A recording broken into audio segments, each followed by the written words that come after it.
So shouldn't look terribly new to you, I guess is what I'm saying. There are 5 scenarios where they won't tell you it's a parallelogram, but they'll tell you something about the figure, and you will be able to say, yep, I know that's a parallelogram. So the last 2 days we said, if it's a parallelogram, then this will happen. If it's a parallelogram, then opposite sides are congruent. If it's a parallelogram, then opposite angles are congruent. Now we're going to pretty much be doing the converse of that and saying if the opposite sides are congruent, then we know it's a parallelogram, even though they didn't mark it for us, okay? So here are the 5 statements. I'm just going to draw you a picture of each one so you can see what we're looking at here. So a quadrilateral is a parallelogram if both pairs of opposite sides are congruent. So they'll give you a figure, but they won't tell you opposite sides are parallel. They'll tell you these 2 pieces are congruent and these 2 pieces are congruent. And that's all you need to see to say, yep, I know that is a parallelogram. Okay, so that's the first one. If a picture looks like that, where you have opposite sides congruent, it is a parallelogram.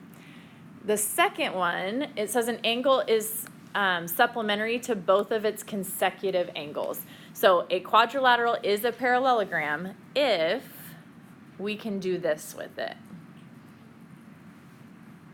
So let's say we have ABCD, quadrilateral ABCD. If I know that this angle is 120, and then it says an angle is supplementary to both of its consecutive angles. So if it's supplementary to A,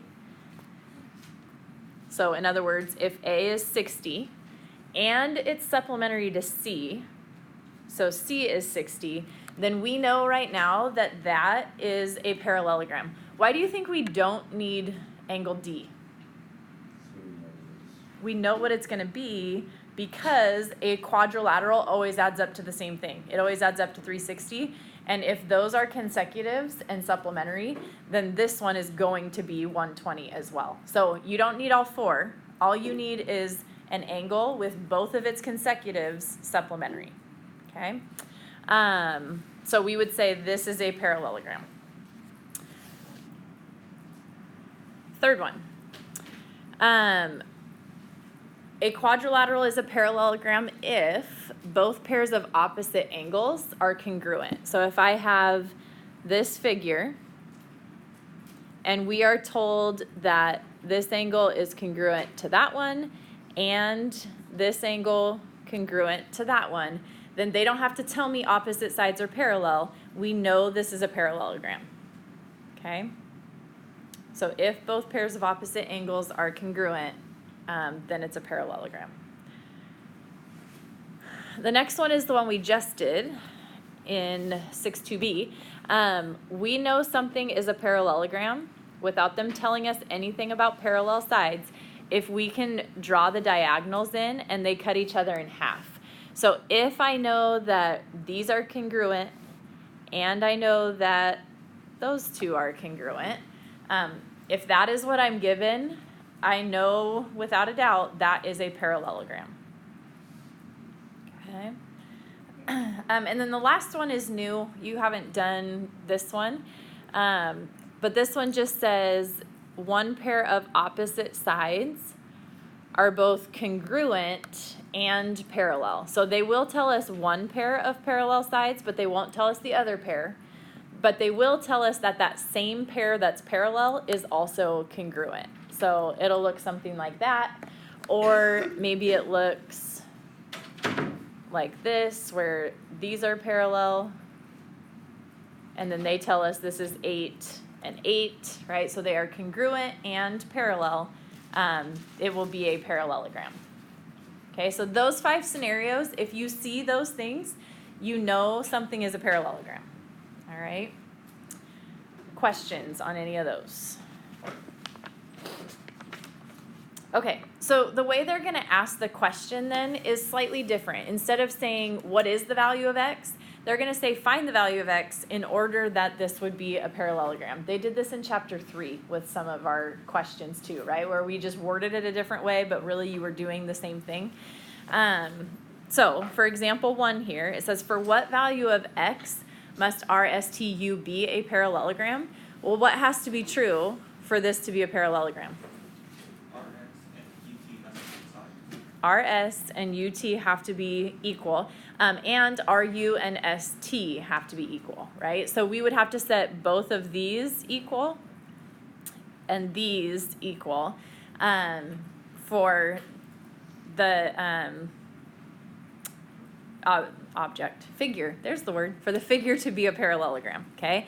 So because we can't just start with solving for x, but that's what they're asking us for, what value of x, we're actually going to start with the y's. So we're going to say 4y minus 3 is equal to 2y plus 5, and then simplify that. So take away 2y, we have a 2y on the left, add 3, we have 8 on the right, and then divide by 2. So y would be 4. Okay, how do we figure out what x is? Plug it in.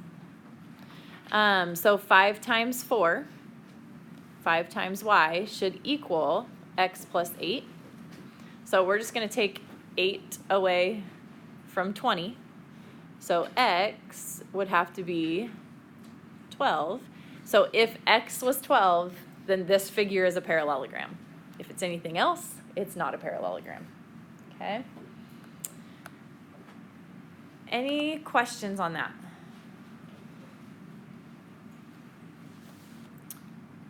All right. Second example.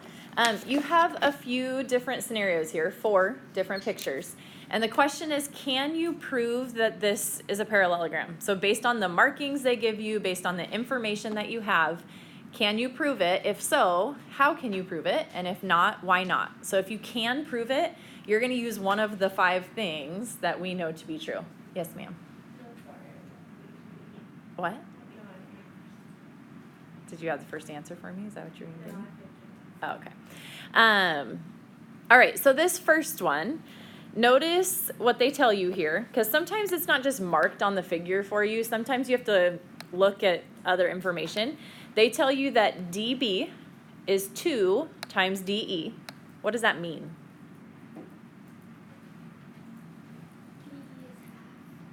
DE is half, or that DE and EB are what? Congruent, right? So this information tells us this.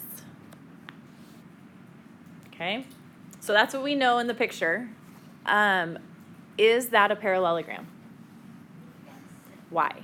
Because the diagonal lines bisect. Right. The diagonals bisect each other.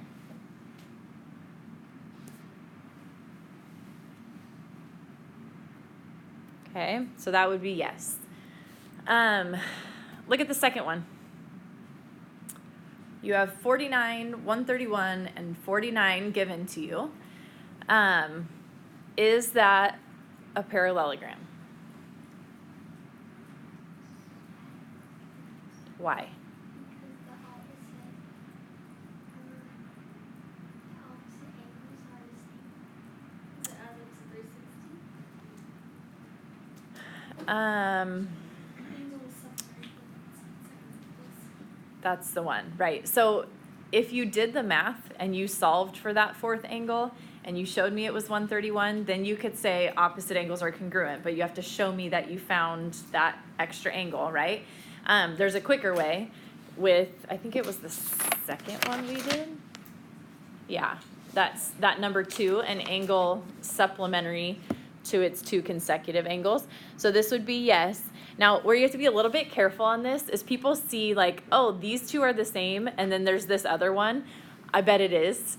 But sometimes they don't add up to 180, right? They have to be supplementary. So if it was like 120 and 50, even though it was 50, 50, and 120, it would not be because they're not actually supplementary, okay? So just pay attention to that they actually add up to 180. So we would say yes because consecutive angles are supplementary.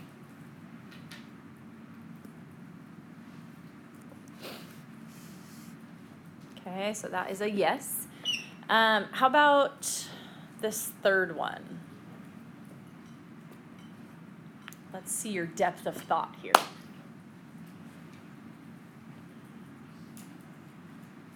Do you think that is a parallelogram? What? Did you say mm-hmm? Was that not you? Was it back there? I heard a mm-hmm. Did I not? Who thinks yes, this is a parallelogram? Who thinks no, this is not a parallelogram? So not a lot of naysayers. So my yes people, tell me why you think it's yes. Because it adds up to 180, that angles, and 5 and 5. What does one adding up to 180 mean?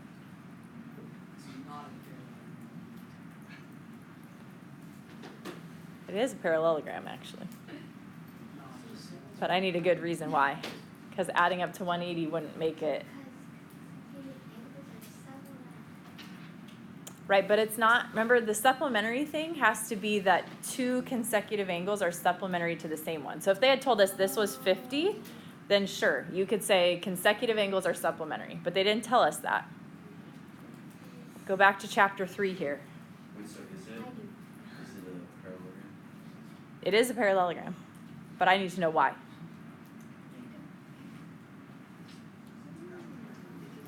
What kind of angles are these? Supplementary, or another way of saying they're what? Same side interiors. And when same side interiors are supplementary, what is true? Parallel lines, right? So because they gave us 50 and 130 here, we know these two lines are parallel. So now why is this a parallelogram? Because parallel or opposite sides are parallel and congruent. That was the fifth one? Yes. So one pair of opposite sides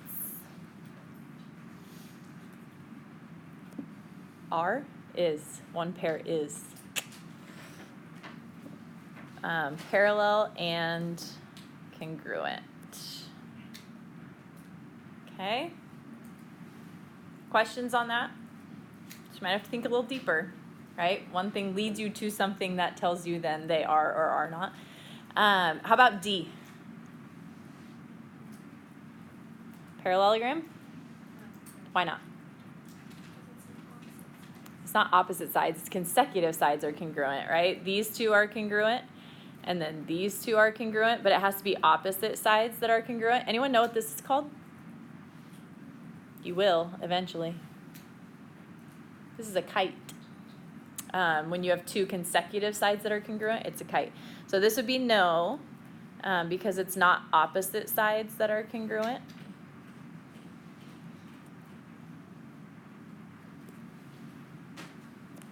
Okay. Any questions on those?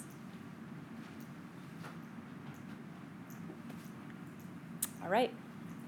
Last one. You guys are gonna have a lot of time today. A lot of time. So example 3 here, it says a table tray can be lifted up or down on hinges as shown. Did any of you have a table in the middle of your living room like this? I always kind of wanted one. Where if you lift it up, you just pull the table toward you and it goes a little higher and then you could eat right there. You know, if there's a big game on or something. We call those picnics in our house. There's a big basketball game on. We're gonna have a picnic tonight. Anyway, in this setup, it says, will the table always be parallel to the ground? So here's your tabletop. Is this line always going to be parallel to the ground? Yes. Why? Because the opposite sides are congruent. Right. This would be yes. Because opposite sides are congruent. Okay, if opposite sides are congruent, it is a parallelogram. So that floor is not going to change, right? The bottom's not going to change. So if it's there, it's always going to be parallel to that bottom. Okay. If you want to see just like picture form summary of all of these theorems, there is on page 84 or 849. A good kind of picture setup of all that. You're welcome to take a look at that if you want. But that is the extent of our 2 lessons. Any questions? Yeah, So our homework is 6 to the. and 6-3.